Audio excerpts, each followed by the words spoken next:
한국투자증권은 25일 HPSP에 대해서 하반기 이후부터 성장을 기대한다고 분석했습니다. 목표 주가는 기존 4만 1,000원에서 3만 8,000원으로 하향 조정하고 투자 의견을 매수로 유지하기도 했습니다.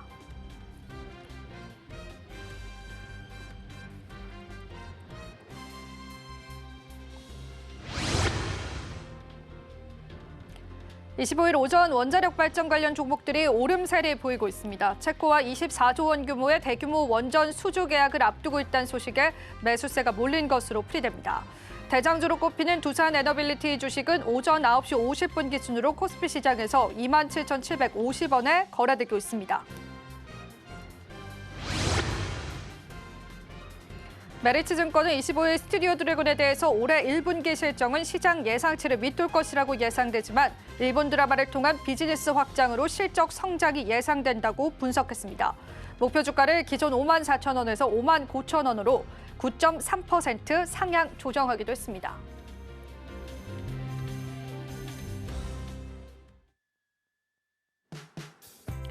시청자 여러분 안녕하세요. 마켓 쇼쇼쇼 진행을 맡은 이지영입니다. 자, 오늘 국내 증시 같은 경우에는 빨간불을 유지해주고 있는데요.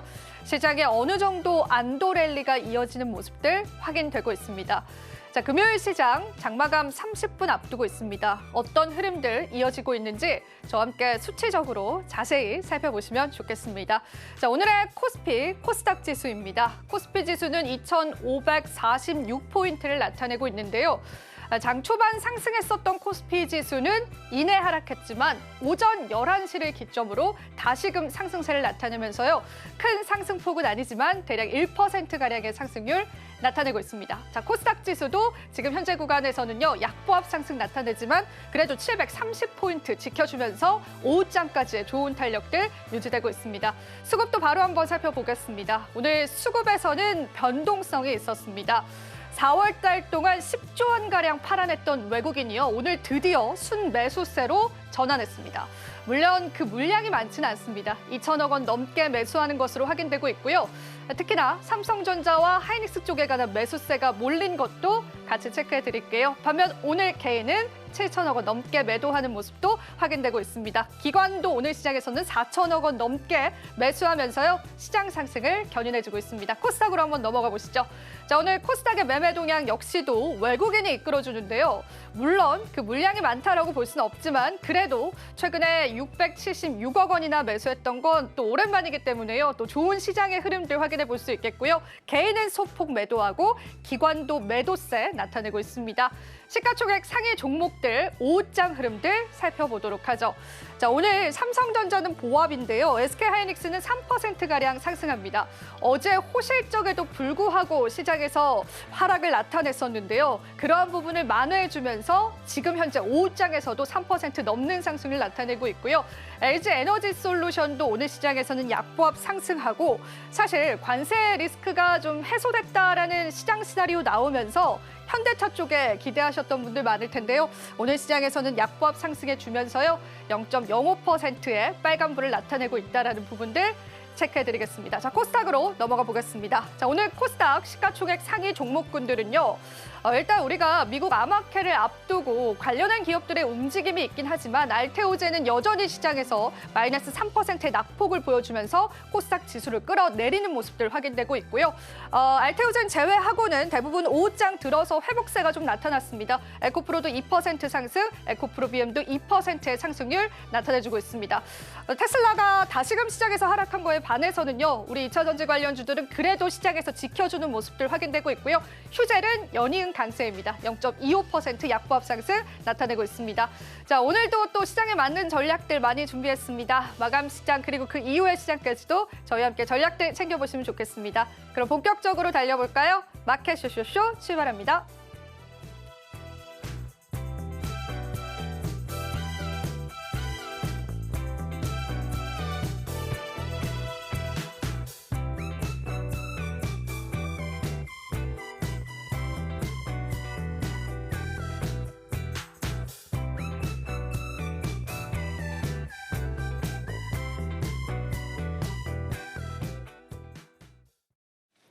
오늘은 SCTV의 김선규 전문가님 모셨습니다. 어서 오십시오. 안녕하세요. 네, 저랑 같이 시장 지켜보셨는데요. 오늘 마감 시장 어떻게 향해 가고 있다라고 보시는지요? 한번 이야기 들어볼게요. 네, 지금 제일 중요한 거는 역시 오랜만에 그 외국인 기관 양매수가 들어왔다는 게 가장 중요하겠습니다. 그리고 그런 가운데 특히 또 주목할 거 지금 현재 외국인이 상당히 많은 선물을 지금 매수를 하고 있다는 거죠. 그렇기 때문에 굉장히 지금 상당히 강하게 위로 좀 올려줄 것처럼 보이는 그런 모양이기 때문에 많은 분들이 지금 이제 장 막바지를 앞두고서 조금씩 이제 또 다시 매수를 하려는 그런 움직임을 보이고 있습니다. 그런데 중요한 거 오늘은 금요일이고 그 다음에 오늘 밤 그리고 내일 새벽까지 해서 미국 증시가 돌아가고 있지 않습니까? 그러니까 여기에 대해서 조금 더 지켜보실 필요는 있다. 단 중요한 거는 오늘 제가 이미 이틀 전에 잠깐 말씀드렸던 게 있는데 24일에 그 우리가 한미 관세 관련된 이야기들이 이제 어느 정도 정리가 될 거라는 얘기를 드렸는데요. 이게 이제 그래도 조금 좋은 소식으로 끝나가지고 그 덕분에 지금 현재 활력을 받고 전체적인 지수가 좀 올라가고 있다. 그리고 특히 코스닥 같은 경우는 이제 AACR 즉 미국 아마케 여기 관련된 것들이 이제 개최가 되면서 여기에 대한 기대감들이 반영이 되고 그러면서 코스닥이 올라가고 있다. 이렇게 보시면 되겠습니다. 네, 우리 시장 또 잘 정리해 주셨습니다. 긍정적인 면들 많이 해석해 볼 수 있겠습니다. 이어서 5장 주도 섹터 준비되어 있는데요. 우선은 시장 한번 살펴보고 다시 오겠습니다. 저희는 다시 찾아뵐게요.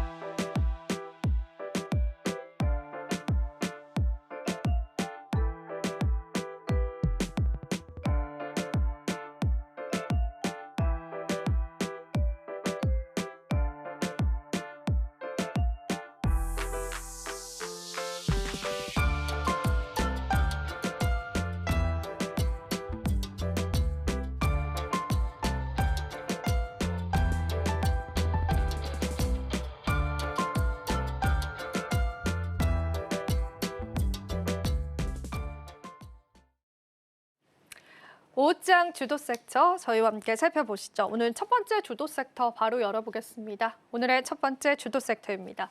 수출 관련주들 봐야 될 것 같습니다.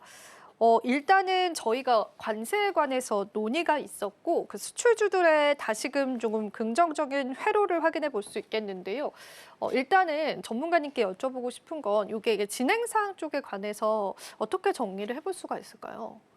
중요한 거는 지금까지 속보하고 상보 나온 자료들 가지고 말씀을 드려야 될 텐데요. 자, 일단 첫 번째 말씀드릴 거는 우리 대선이 끝나고 난 다음에 7월 8일까지 해서 관세 유예 기간 폐지가 7월 8일로 지금 돼 있습니다. 그래서 요거를 그러면은 7월 8일 이전에 어떻게든 요거 이 관세 부분에 대해서 한미가 합동해 가지고서 과연 패키지로 잘 처리할 수 있도록 하자라는 이야기를 하고 합의를 한 것, 정확히 얘기하면 MOU라 그러죠. 양해각서지만 그래도 여기까지 체결한 것 자체가 굉장히 중요한 건데, 자, 이게 왜 중요하냐면 지금 현재 미국의 90개국 이상의 그 대표단들이, 무역 대표단들이 가가지고 관세를 협의하려고 앉아 있는 거죠. 그런데 거기에서 생각보다 굉장히 빠르게 그렇게 어느 정도 합의를 도출해내고서 양국이 발표한 거는 그렇게 많지가 않은 겁니다. 지금 현재는. 그렇죠? 네, 사실 그런 걸로 봤을 때는 우리는 지금 굉장히 그 생각보다는 미국과의 협상에서 어드밴티지를 받고 있다. 즉 쉽게 얘기해서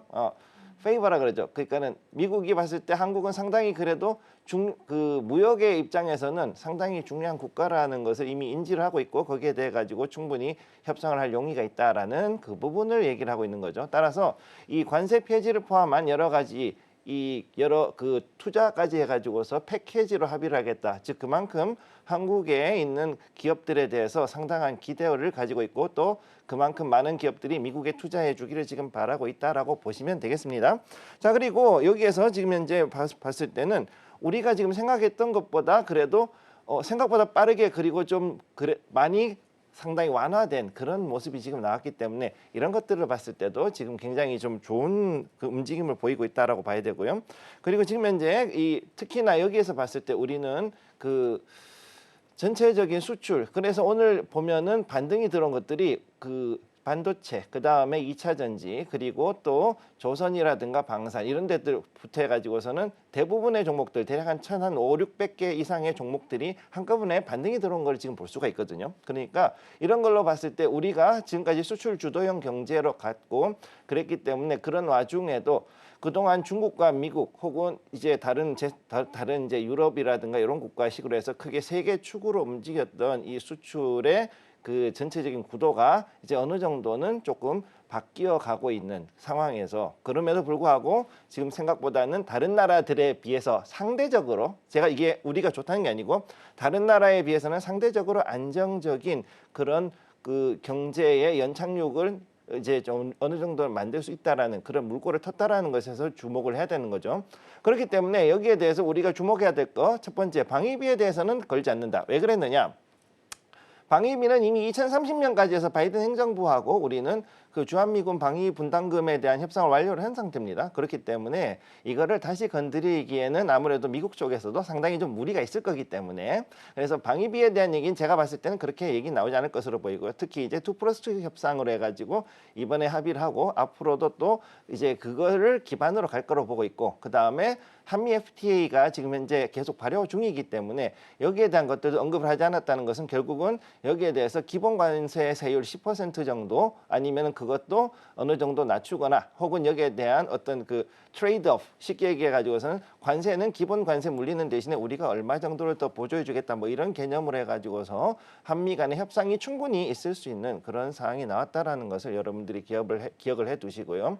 그렇기 때문에 지금 현재 미국이 한국과 협력해 가지고 가야 될 분야들 특히 이제 방산 어제 말씀드렸던 방산 있죠. 방산 있고 그다음에 원전이라든가 아니면은 전력 관련 종목들 그리고 또 그다음 신재생 에너지들 그리고 그 이외에도 반도체라든가 2차 전지 역시 지금 굉장히 그 이른바 차세대 먹거리라 불리는 것들 거의 대부분이 지금 한국하고 협력하지 않으면 안 되는 상황이 와 있고 실제로 일부는 그런 종목들은 이미 거기에서 미국 내에서도 상당히 협력을 하고 있는 상태이기 때문에 제가 봤을 때는 다른 나라들에 비해서는 굉장히 원만하게 해결되지 않을까 저는 일단 그렇게 보고 있습니다. 네. 뭐 일단은 우리가 뭔가 유의미한 뭐 수치적인 어떤 결과가 나왔다, 항목적인 결과가 나왔다라는 건 없었습니다. 근데 이제 전문가님 짚어주신 것처럼 우리가 지금 조기 대선을 앞두고 있잖아요. 그래서 미국 측에서도 그런 부분들을 조금 감안을 하고 일단은 좀 유예시켜주는 그런 이제 긍정적인 스탠스를 보이지 않았나 그런 생각이 들기도 하는데요. 네.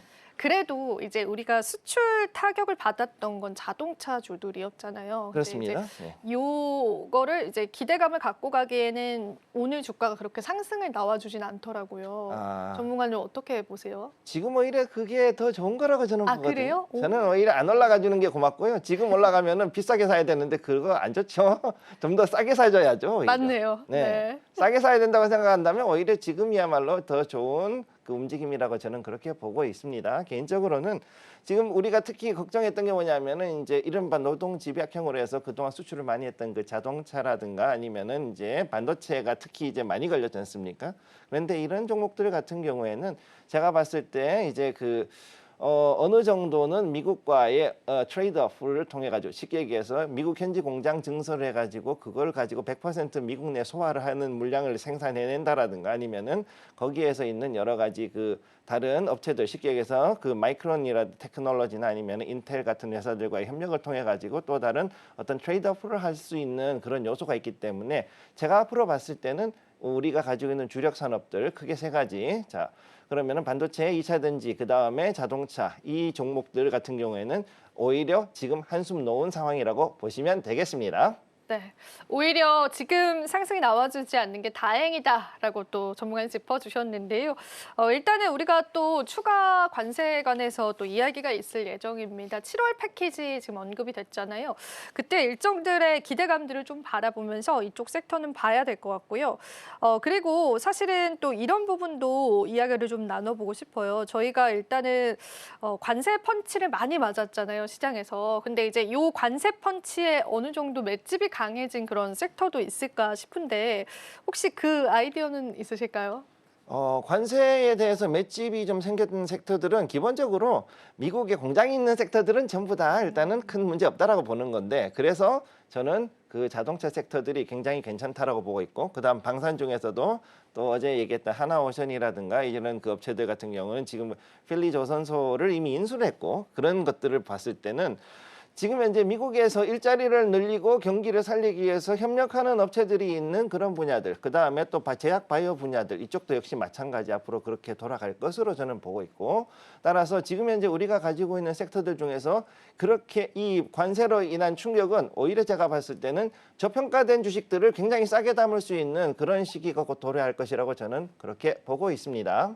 네, 좋습니다. 자, 그러면은 저희가 이 오후장 주도 섹터의 마지막으로요, 그 최선호 기업을 조금 살펴볼게요. 일단 앞서서 쭉 이야기를 했던 게 이제 수출 관련주들이 이제 타격감이 줄어들 거기 때문에 수출주를 좀 주목을 해보자. 그렇다면 수출 관련주 중에서 전문가님이 가장 선호하는 기업 지금 시점에 있을까요? 저는 일단 여기서 아까 말씀하셨던 자동차 섹터 중에서 기아. 기아차 보시나요? 저는 기아를 네. 보고 있습니다, 개인적으로. 그래서 기아가 굉장히 지금 자리가 좋은 자리에 있는데, 이 기아 같은 경우에는 사실은 그 우리나라보다는 해외 수출에서 더 강한 그 힘을 보여줬던 종목이고, 그랬기 때문에 관세 때문에 지금 타격을 상당히 많이 받은 그런 종목이라고 보시면 되겠고요. 즉 그만큼 생각보다 저평가돼 있다. 지금 오히려 사기 좋은 자리다라고 저는 그렇게 보고 있습니다. 실제로 지금도 자리를 보시면은 그렇게 많이 하락하지 않고 자리를 굳건히 지켜주는 그런 모습 보여주고 있고, 그 다음에 이 차 같은 경우는 특히 이제 그 우리 정의선 회장님이 그 가셔가지고 우리가 좀 점차적으로 현대기아차 그룹이 31조 원을 투자를 해가지고서는 미국에 그 많은 일자리를 만들어 드리겠습니다라고 하는 순간에 트럼프 대통령이 너 관세 면제 그랬잖아요, 그죠? 너 관세 면제, 이 얘기 들었는 거의 유일한 기업이라고 저는 보고 있는데, 아주 대놓고.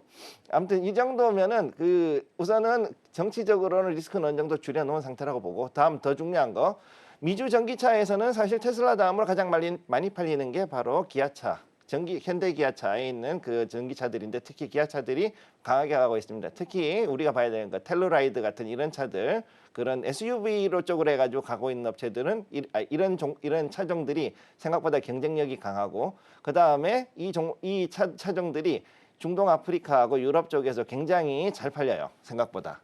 그래서 이 차종들로 봤을 때 그 자동차들은 현대차에 비해서 수익률이 훨씬 좋습니다. 그러니까는 약간 더 우리가 볼 때는 기아차가 싸니까는 별거 아닌 것 같은데, 실제로는 기아차가 현대차보다는 오히려 수익률을 조금 더 높게 가져가는 그런 그 회사라고 보시면 되죠. 그래서 제가 일단은 그 매출 한번 비교를 해봤습니다. 그랬는데 현대차가 대략 작년까지 해서 170조 원이 넘게 매출을 올렸고, 지금 기아차도 105조 원 이상을 지금 매출을 올렸거든요. 그러면 그리고 지금 현재 둘 다 꾸준히 상승세인데, 상승률이나 상승폭을 보면 오히려 기아차 쪽이 훨씬 더 크게 올라가고, 그 다음에 수출 비중을 보면은 기아차가 훨씬 더 커요. 네. 그렇기 때문에 지금 여기에서 관세에 대한 리스크가 어느 정도 줄어들었다 그러면 오히려 제가 봤을 때는 거기에 대해서 수혜는 기아차가 조금 더 볼 확률이 높다라고 저는 그렇게 보고 있습니다. 따라서 여기에 대해서도 좀 더 지켜볼 필요가 있고, 그리고 앞으로 전기차 하이브리드 쪽으로 했을 때는 오히려 기아차 쪽에 조금 더 포커스를 많이 둘 확률이 있기 때문에 이 부분을 봐서도 역시 기아차에 대해서는 지금 한번 보는 게 좋지 않을까, 그런 생각을 하고 있습니다. 네, 기아차의 관점들 저희가 잡아봤습니다. 네, 지금 방금 속보 하나가 돌려왔습니다. 전문가님, 중국이 미국의 반도체 8종에 관해서 125%의 관세를 철회하기로 했고, 메모리 칩은 제외됐다. 이렇게 지금 나왔는데, 이렇게 될 경우에 우리가 시장 시나리오 다시 잡아야 될 것 같아요. 이게 좋은 스탠스죠, 지금? 중국은 사실 지금 무조건 하고 미국이랑 협상을 해야 돼요, 지금.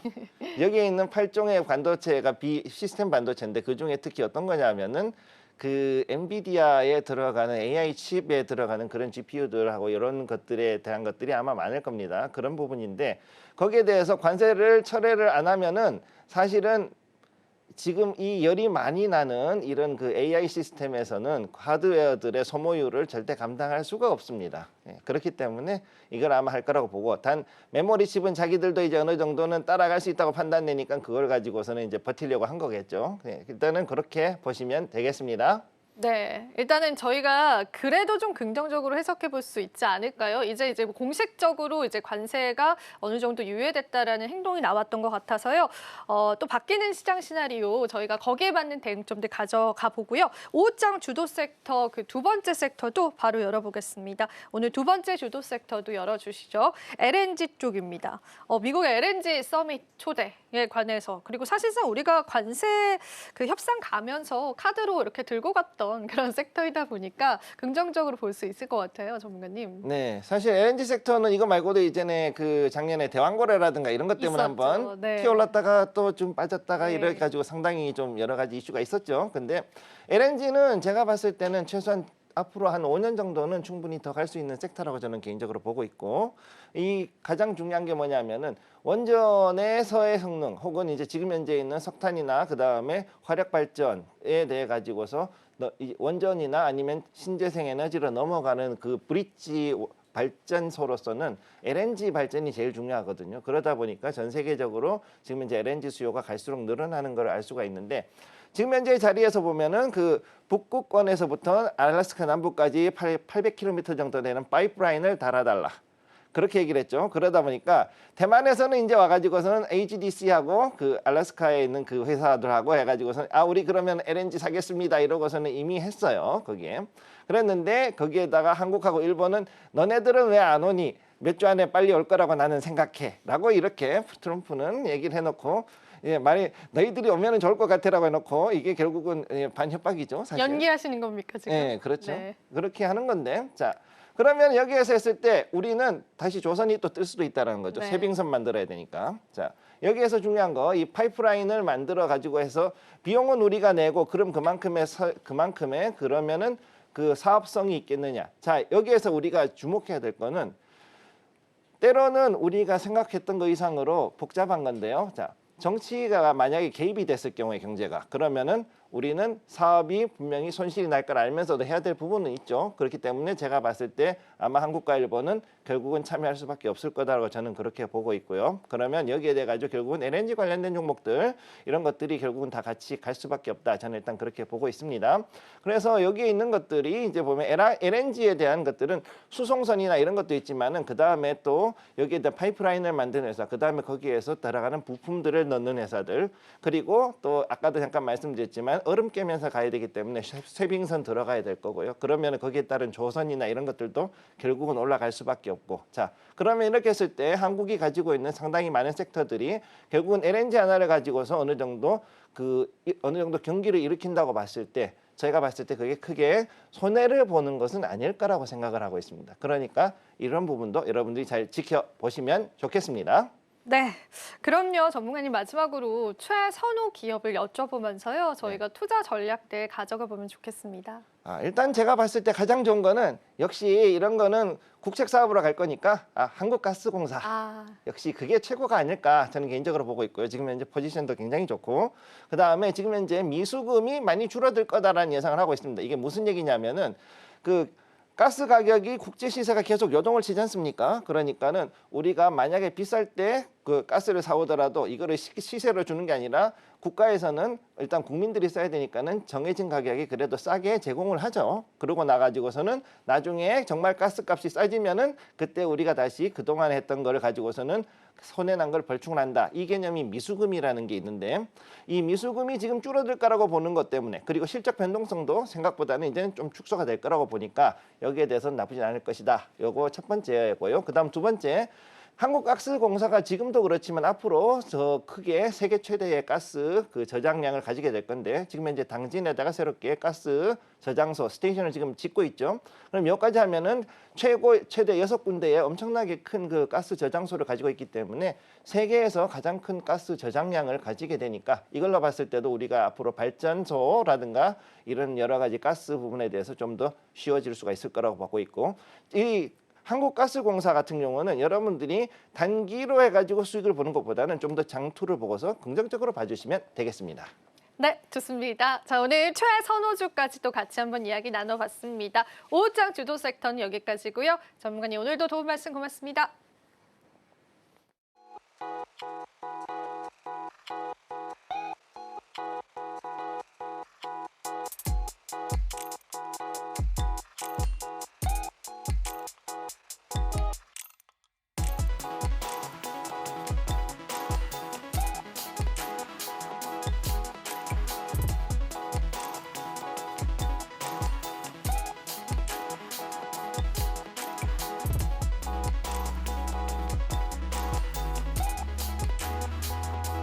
장 마감까지 얼마 남지 않았습니다. 이 시각 시장 강하게 나누고 있는 업종과 종목은 어떤 게 있을까요? 먼저 상승하는 업종부터 정리해보도록 하겠습니다. 상승하는 업종, 첫 번째로 만나볼 업종은 바로 2차 전지인데요. 어제 같은 경우에는 2차 전지를 하락하는 업종으로 소개해드렸습니다. 하지만 하루 만에 반등해줬고요. 오늘 시장의 상승세를 이끌 만큼 큰 상승세 보였습니다. 에코프로비엠, LS일렉트릭 이렇게 굵직한 종목들도 상승해줬고요. 뿐만 아니라 애경케미칼, 자이글과 같은 종목들은 상한가까지 직행했습니다. 다음으로 비만 치료제도 상승하는 업종이었습니다. 연일 호재들이 들리고 있는 비만 치료제인데요.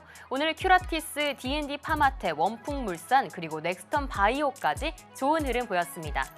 다음으로는 하락하는 업종 만나보도록 하겠습니다. 오늘은 로봇이 하락해줬습니다. 조금 조정을 받아간 것으로 보여지고 있는데요. 오늘 버넥트, 소니드, 딥마인드, TXR 로보틱스까지 일제히 저조한 흐름 보였습니다. 그렇다면 어떤 이야기들은 특징주가 갖고 있을까요? 먼저 첫 번째 특징주의 이야기 들어보도록 하겠습니다. 오늘 첫 번째 특징주 애경케미칼 골라왔습니다. 전고체에 이어서 이제는 나트륨으로 흐름이 바뀌고 있습니다. 오늘 중국의 배터리 기업인 CATL에서 2세대 나트륨 이온 배터리에 대한 발표가 나온 건데요.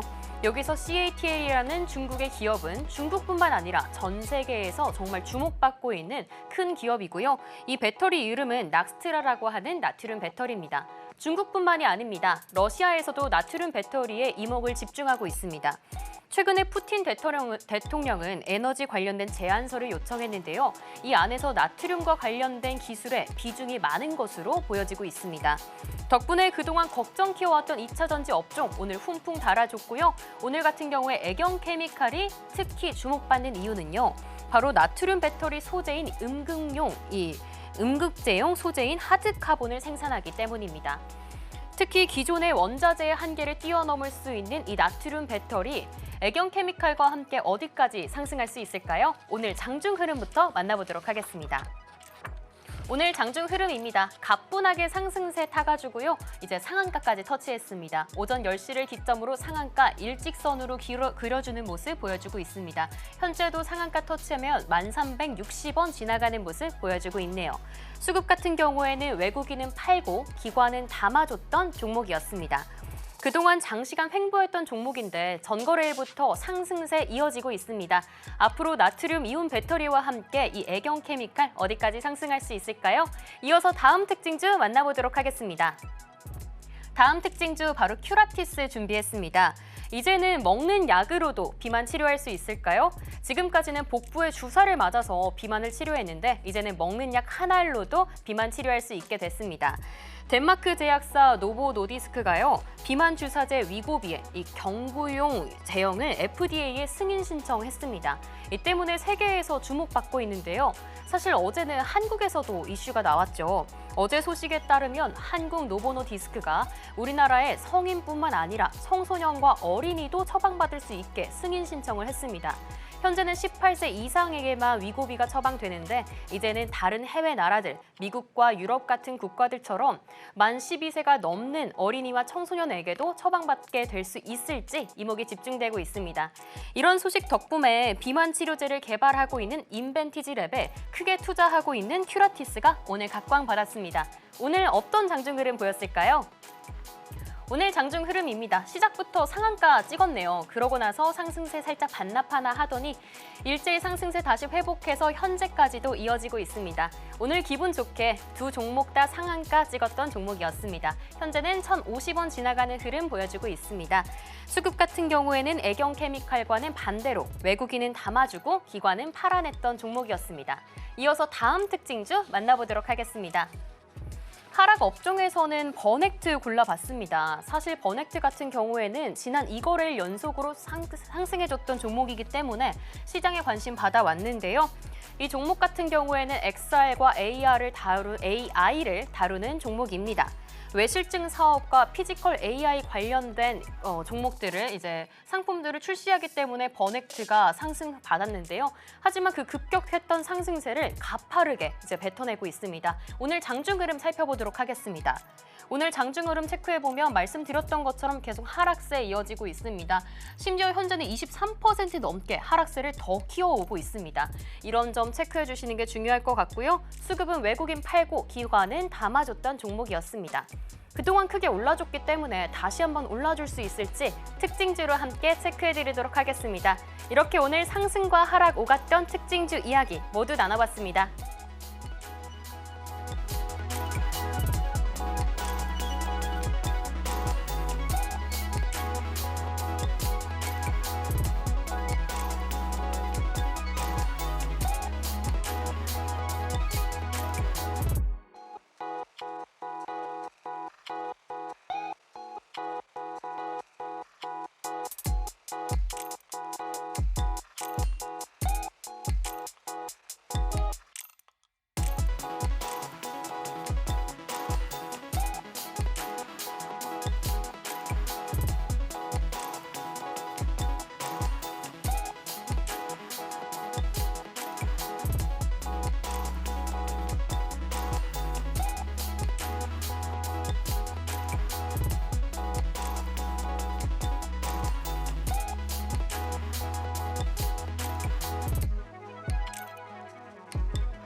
네, 오늘 시장도 마감 지어졌습니다. 코스피, 코스닥 모두 다 1%못 미치는 또 상승률로 마감했는데요. 뉴욕 증시 대비해서는 좀 약한 흐름이긴 했었지만 그래도 그간 또 좋은 체력들 보여줘 왔기 때문에요. 우리 시장은 또 우리에 맞게 전략들 세워보면 좋겠습니다. 자, 오늘 마감 분석과 함께요. 내일장 전략 잡아주실 전문가님 모셨습니다. SCTV의 이민 전문가님 어서 오십시오. 네, 안녕하세요.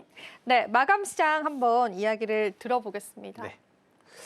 일단은 오늘 시장 자체는 전체적으로 상승의 폭이 좀 크지는 않았습니다만 그래도 현재 코스피 양봉으로 끝났고요. 코스닥 같은 경우도 뭐 윗꼬리가 좀 있습니다만은 730포인트를 찍고 지금 729포인트로 좀 마감 짓는 살짝은 좀 아쉬운 그런 하루지 않았나라는 생각이 드는데 뭐 지금 현재 코스피 기준에서 2,500포인트 넘어서는 조금은 욕심을 부릴 필요는 없습니다. 전체적으로 약간은 좀 쉬어가는 게 맞다라고 보여지고요. 그나마 오늘 장을 제가 좀 긍정적이게 평가드리는 이유 중에 하나가 뭐냐면 일단 외국인들의 순매수가 정말 오랜만에 들어왔다. 비록 2천억밖에 안 되는데 뭐가 많이 들어왔다는 거죠? 이러실 수 있는데요. 계속해서 지속돼서 연속적으로 매도를 해온 그 양에 따지면 오늘 같은 순매수는 굉장히 좋은 영향을 보여주고 있다라고 보시면 될 것 같고 아마도 제가 뭐 이 시간을 비롯해서 많이 말씀을 드렸던 것 같은데요. 외국인의 이렇게 코스피와 코스닥의 순매수가 전체적으로 3천억 가까이 최소 2천억만 넘어간다 손 치더라도 시장은 급격하게 올라갈 수 있다라고 말씀을 드렸는데요. 그만큼 시장 자체는 2,500을 넘어서는 이제부터는 더 이상 떨어지지는 않겠지만 추가적인 상승 랠리를 보여주려면 역시나 외국인의 강한 매수세가 오늘처럼 들어와 줘야 된다라는 정리를 해드리면 좋을 것 같고요.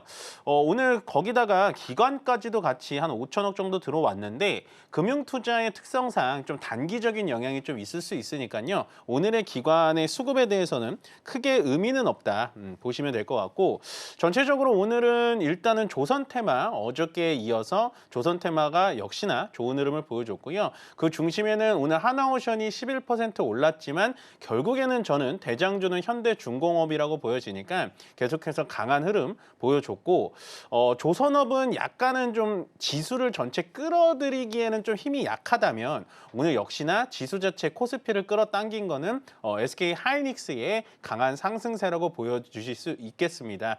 역시나 미국의 엔비디아라든지 아마존의 아침에 AI 데이터 센터 연기에 대해서는 우려할 필요가 없다라는 멘트가 나오다 보니까 HBM 같은 고성능 반도체 관련된 SK 하이닉스 필두로 전체적인 반도체 소부장들이 괜찮아 보였다라고 보시면 될 것 같고요.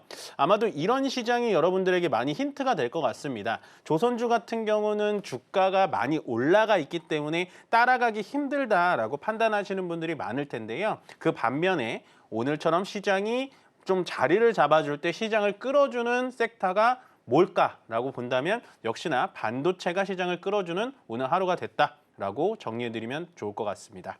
네, 마감 시장 이야기 들어봤습니다. 전문가님, 제가 뭐 하나만 여쭤봐도 될까요? 네네. 네, 화요일 날 네. 이마트를 가지고 오셨는데 네네. 트럼프 주니어가 올 줄 알고 계셨던 건가요? 아니요. 그게 이미 그때는 뉴스가 나왔었고요. 아, 그렇죠. 네, 이제 네. 그거는 플러스 알파적인 요소였고 네. 결국적으로 지금 관세가 아직 끝난 게 아니잖아요. 관세가 뭐 완벽하게 끝나서 미중이 화해를 했다라든지 통화를 했다든지 그게 아니기 때문에 이마트 같은 이제 내수 중심의 종목들을 여러분이 포트를 10 갖고 있으면 한 20%는 갖고 있어야 된다라는 의견을 전달을 해드린 거죠. 네, 너무 또 바로 올라버리니까 제가 저도 당황해서 길게 네. 보자고 했는데 그래서 한번 여쭤봤습니다. 네네. 감사해서요. 아이고 네. 감사합니다. 네, 그럼 저희 시장을 이기는 뉴스 준비되어 있습니다. 오늘의 뉴스도 여러분들 기대 많이 해주시고요. 뉴스 미리 보기 준비되어 있습니다. 오늘 시장을 이기는 뉴스는 어떤 뉴스 집중해 볼까요? 네, 시장을 이기는 뉴스 미리 만나보는 코너입니다. 오늘의 뉴스 바로 원전인데요. 드디어 한수원의 길고 길었던 체코 원전 수주의 논란이 막을 내렸습니다. 체코 경쟁당국이 한수원의 원자력 발전소 건설 사업 우선 협상 대상자 선정에 문제가 없다고 최종 판정한 건데요. 한국수력원자력 등 팀코리아는 체코 당국과 계약서 작업을 사실상 완료했지만 프랑스 업체의 진정 문제로 최종 계약이 미뤄져 왔습니다. 로이터 통신에 따르면 체코 반독점 사무소는 선정 절차에 이의를 제기한 프랑스 전력공사의 항소를 기각한다고 밝혔는데요. 체코 반독점 사무소는 이의 제기 절차가 진행되는 동안 계약 체결을 보류하도록 한 임시 조치도 해제한다고 덧붙였습니다. 사실 체코 원전 계약은 올해 3월까지 마무리할 방침이었으나 경쟁당국 심사와 계약 보류 조치로 지연됐습니다. 구체적인 이유는 바로 한수원 경쟁사인 프랑스 전력공사와 미국 업체 웨스팅하우스의 주장 때문인데요. 두 회사는 지난해 7월 우선 협상 대상자 선정에서 탈락하자 체코 공공조달 입찰 절차와 한수원의 계약 이행 불능 등을 주장하며 경쟁 당국에 진정을 제기했습니다. 그러나 체코 반독점 사무소는 지난해 11월 이의 제기 기한이 지났거나 권한이 없다는 이유로 이들의 업체의 주장을 모두 기각했고요. 두 업체 모두 항소했으나 웨스팅하우스는 지난 1월 한수원과 지식재산권 분쟁을 중단하기로 합의함에 따라 항소를 취하한 것으로 알려졌습니다.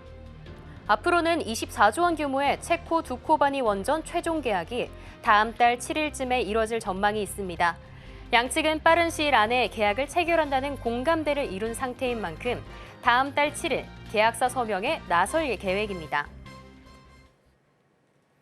네, 이렇게 걸림돌들을 모두 제거한 듯한 한수원의 앞으로 체코 원전 수주, 앞으로는 계속 순항할 수 있을까요? 이어서 자세하게 이야기 나눠보도록 하겠습니다. 지금까지 뉴스 미리 보기였습니다. 오늘의 시장을 이기는 뉴스 미리 살펴보셨다면요. 저희 주제 바로 한번 열어보도록 하겠습니다. 많이 또 예상을 하셨겠지만 오늘은 K원전. 이게 필요와 위험 사이에 커지는 존재감이다라는 그러한 이야기를 드려보면서요. 일단은 K원전주들 오늘 또 꼽아주신 이유가 있으실까요? 일단은 원전은 물론 좋은 뉴스가 오늘 정말 나왔지만 결론적으로 원전을 무조건 체코의 이 수주에 대해서만 집중을 안 했으면 좋겠어요. 우리가 지금 보시면은 뭐 저번 시간에도 한번 얘기 드렸던 것 같은데 요즘에 유행하고 있는 그 지브리 놀이라는 게 있잖아요. 그 챗 GPT를 이용해서 결국에는 그거를 많이 사용하면 사용할수록 가장 많이 필요한 건 GPU, 그리고 그 GPU를 돌리기 위해서 정말로 많이 필요한 건 바로 전력 수급입니다. 근데 현재요, 뭐 태국이라든지 심지어 이태리 이런 쪽에는요, 그런 전력이 부족해가지고 가전에 들어가는 전력까지도 많이 끊기는 상황이라고 해요. 그만큼 현재 태양광이라든지 풍력, 뭐 이런 신재생 에너지로는 더 이상 이 우리가 쓰는 전기에 대해서 전체적으로 공급량이 많이 부족합니다. 그렇기 때문에 현재 원전은 뭐 체코에서 수주를 따냈다, 웨스팅하우스와 화해를 해서 원전이 올라간다라는 단기적인 테마라고 볼 게 아니라 원전도 하나의 AI 테마의 짝꿍이라고 생각을 하면서 AI 테마에 같이 태우셔야 된다는 겁니다. AI가 돌아가려면 전선, 전력 이런 것들이 필요한데요. 가장 효율적이게 전력을 만들어낼 수 있는 건 원전이고 거기서 원래는 방금 앵커님께서 말씀하신 것처럼 환경 피해 뭐 이런 것 때문에 유럽에서 가장 탈원전을 먼저 시작을 했는데 그 탈원전을 가장 먼저 시작한 이탈리아라는 나라부터 현재 원전을 다시 재가동하고 있다. 그러면 실질적으로 지금 세계적인 글로벌리 하게도 원전에 대한 필요성은 훨씬 더 늘어나고 있다라고 정리해드리고 싶습니다. 네. 사실 우리가 체코 쪽에 관해 정말 좋은 이슈가 나오기도 했었고 일단 뭐 수주 계약이 눈앞이다 이런 헤드라인들 때문에 오늘 원전주가 오르기도 합니다. 그런데 일전에도 이 AI를 우리가 사용하게 되면서 전력에 관해서 너무 많이 소비가 되면서 이 전력을 어디에 충당을 할 것이냐에 관해서 많은 빅테크 기업들이 소형 원전에 투자하는 모습도 보여졌습니다. 그만큼 이 전력난 해소를 할 수 있는 굉장히 주요한 에너지로 떠올랐거든요. 실제로 전문가님 보실 때는 그러면은 우리가 좀 소형 원전 쪽에 조금 더 비중을 더 많이 싣는 게 맞는 걸까요? 일단은 우리나라뿐만이 아니라 현재 원전은 이제 대형 원전에서 이제 SMR이라고 방금 얘기하신 네. 소형 모듈 원전 쪽으로 많이 가고 있거든요. 그러면은 그 중에서 우리나라가 그 소형 모듈 원전을 가장 잘하는 업체를 또 찾아야 되고 거기에 설계를 할 수 있는 업체, 제조를 할 수 있는 업체, 거기에 들어가는 계측기 뭐 이렇게 다양하게 좀 볼 수가 있는데요. 얘기를 조금 원점으로 돌려보면 일단은 체코 원전은 정말 잘된 일입니다. 결국에는 요 뉴스에 대해서 조금만 더 파헤쳐 보면요. 우리나라와 체코와의 이 두코바니 원전의 우선 협상자로 대상이 된 겁니다. 근데 그 우선 협상자 지위를 왜 한국이 따냈냐라고 하면서 프랑스의 EDF라는 회사와 그다음 미국의 웨스팅하우스가 소송을 걸었는데 우리나라와 웨스팅하우스는 화해 조약을 맺어서 웨스팅하우스는 소송 취하를 했고 거기에 따라서 프랑스 회사는 계속해서 진행을 했는데 이번에 체코 정부에서 아니다. 한국에서 우선 협상자가 맞다라는 판결이 나와서 결국에는 계약서 도장까지 앞으로도 찍을 수 있다라는 판단을 하고요. 물론 지금 체코 원전은 이제 대형 원전입니다. 우리나라 돈 한 24조 원 규모로 좀 예측이 되고 있는데요. 체코의 에너지 프로젝트 중에서도 역사상 최대 금액입니다. 근데 방금 앵커님께서 여쭤보신 SMR 같은 건 뭐냐? 대형 원전은 어떻게 보면은 그 후쿠시마 원전 때처럼 어느 정도 사고가 일어나면 인력 사고도 일어나고 방사능 오염 때문에 전체적인 환경 오염도 일어나고 하는데요. SMR이라는 소형 모듈 원전은 뭐냐? 말 그대로 우리나라에 그런 제조 공장이 있으면 공장에서 만들어서 갖다가 납품을 하는 거예요. 물론 용량 자체는 뭐 한 10분의 1, 20분의 1밖에 안 되지만 그만큼 우리가 우려하는 안전성에 대해서는 SMR이 가장 차세대 원전 기술이라고 보여지고요. 거기에 그 SMR이 워낙 소형에다가 어떻게 좀 휴대라고 표현하기는 좀 뭐하지만 운반하기도 편하고 이렇게 한 곳에 집중해서 설치하기도 편하기 때문에 요즘엔 이 SMR이 어디까지 기술이 또 발전이 돼가고 있냐. 조선 선박 있죠. 선박이 현재 디젤 엔진으로 왔다 갔다 하면 이산화탄소 발생과 화물 같은 그런 좀 독성 가스들이 많이 나오는데 조선 선박에다가도 이 SMR을 또 다시 조합을 시킬 수 있다라는 얘기가 현대중공업에서 기술 제안이 좀 나오면서 앞으로 제가 봤을 때도 물론 대형 원전은 대형 원전대로 이렇게 대형 수주들이 좀 가지만 기업 자체적인 발주나 수주 입장에서는 소형 모듈 원자로가 훨씬 더 좀 미래성이 있지 않을까라고 생각합니다. 일단은 그 체코 원전 사업 관련해서 너무 설명을 잘 해주셔서 우리 시청자분께서도 덕분에 또 이해를 하게 됐다 이렇게 코멘트도 남겨주셨는데요. 이 부분은 일단은 24조 원 규모의 사업 수완이기 때문에 우리가 그것도 이제 시장의 모멘텀으로 가져갈 수 있고 추가적으로 소형 원전까지도 기대해 볼 수 있다라는 그런 시장의 이야기들 풀어주셨습니다. 그러면은 종목적으로 좀 좁혀보고 싶습니다. 오늘 같은 경우에는 원전 섹터로 오르는 게 뭐 대한금속이라든지 삼형엔텍, 한전산업 이런 또 기업들인데요. 우리가 또 종목으로 좁혀본다면 어떤 기업들 조금 언급을 해볼 수 있을까요? 일단은 이렇게 한번 테마가 오면 네. 우리나라 시장은 약간 이렇게 표현하는 게 맞는지 모르겠어요. 그 냄새만 맡아도 올라가는 종목들이 있거든요. 그러니까요. 네. 예, 그러니까 원자력 냄새만 맡아도 올라가는 종목에는 속지 않으셨으면 좋겠어요. 우리가 LNG 프로젝트 때도 제가 많이 말씀을 드렸지만 철관이라든지 관자 들어가는 종목 무작정 사지 마세요. 스틸 들어가는 거 무작정 사지 마세요. 무조건 실체가 있고 그 테마 중에선 1등주와 2등주가 있습니다라고 많이 말씀을 드렸는데요. 역시나 원전주에서 가장 대장주는 저는 꼽고 싶다면 두산 에너빌리티밖에는 할 말이 없습니다. 두산 에너빌리티가 원전하는 곳이지라고 간단하게 생각하실 필요는 없고요.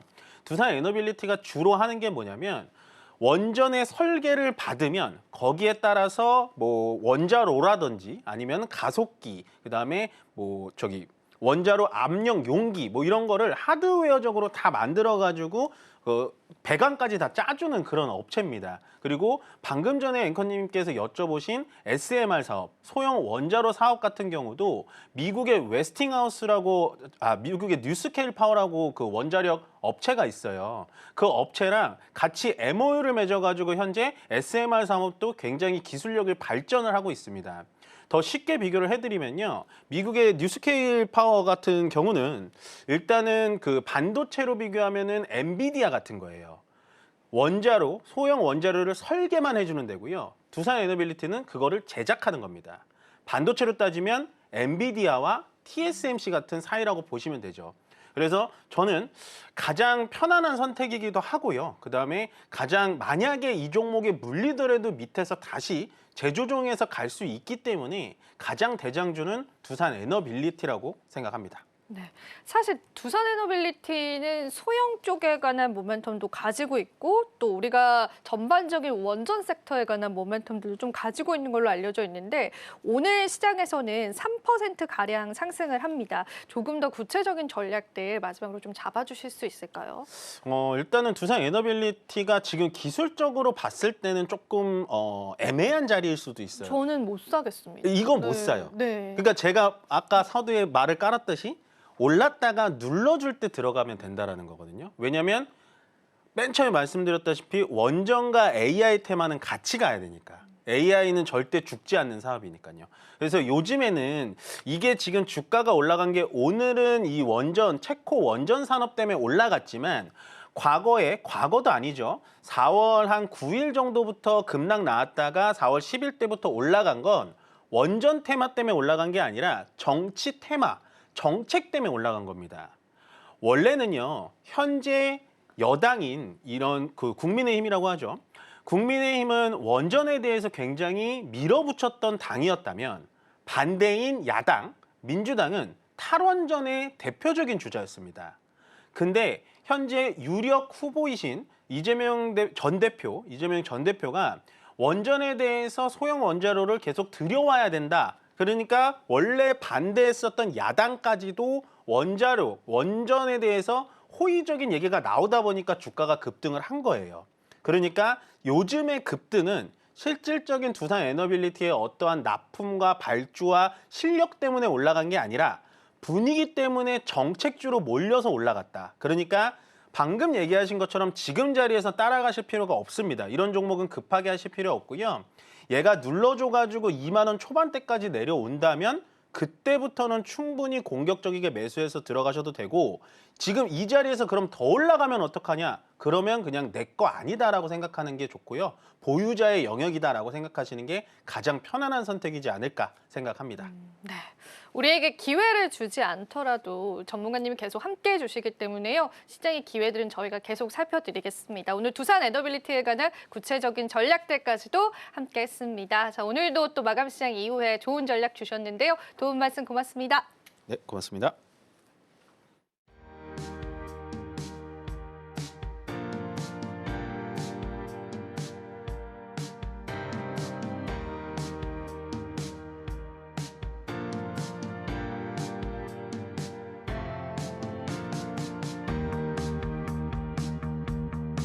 이번 주 다양한 일정들 소화하시느라 고생 많으셨습니다. 저희는 또 다음 주에 좋은 정보들 여러분들에게 발빠르게 함께하도록 할게요. 또 저희 방송에서 제공해드리는 정보는 투자 판단에 대한 조언일 뿐입니다. 가치 판단과 상승 하락을 보장하고 있진 않다라는 점 다시 한번 유의 부탁드리겠습니다. 저희는 다음 주에 다시 찾아뵐게요. 시청해주신 여러분 고맙습니다.